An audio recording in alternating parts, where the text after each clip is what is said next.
જંબુસર પંથકમાં અચાનક વાતાવરણમાં પલટો, ભારે પવન સાથે વાવાઝોડું, ધૂળની ડમરીઓ ઉડી, ક્યાંક હળવા વરસાદી છાંટા. જંબુસર પંથકમાં આજે અચાનક વાતાવરણમાં નોંધપાત્ર પલટો જોવા મળ્યો હતો.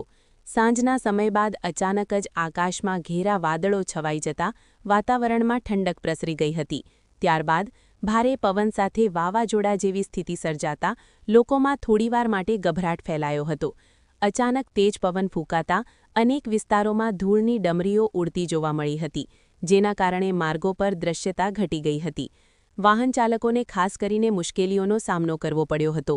બજાર વિસ્તારોમાં વેપારીઓએ પોતાની દુકાનોના સામાનને સુરક્ષિત કરવા તાત્કાલિક પગલાં લીધા હતા. કેટલાક વિસ્તારોમાં પવન સાથે હળવા વરસાદી છાંટા પણ પડ્યા હતા, જેના કારણે વાતાવરણમાં થોડો ઠંડકભર્યો માહોલ સર્જાયો હતો. આ અચાનક બદલાવને કારણે ગરમીમાંથી લોકોને થોડો રાહત મળી હતી.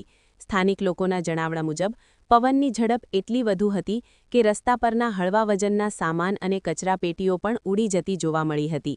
જો કે આ ઘટનામાં કોઈ મોટી જાનહાનિ અથવા નુકસાનના અહેવાલ પ્રાપ્ત થયા નથી. પ્રશાસન દ્વારા લોકોને અનાવશ્યક બહાર ન નીકળવા અને સાવચેત રહેવાની અપીલ કરવામાં આવી છે. ખાસ કરીને વૃક્ષો અને વીજ લાઇનો પાસે ઊભા ન રહેવા સૂચના આપવામાં આવી છે. હવામાન વિભાગના અનુમાન મુજબ આગામી દિવસોમાં પણ આવો જ અસ્થિર માહોલ રહી શકે છે. તેથી નાગરિકોએ સાવચેતી રાખવી જરૂરી છે.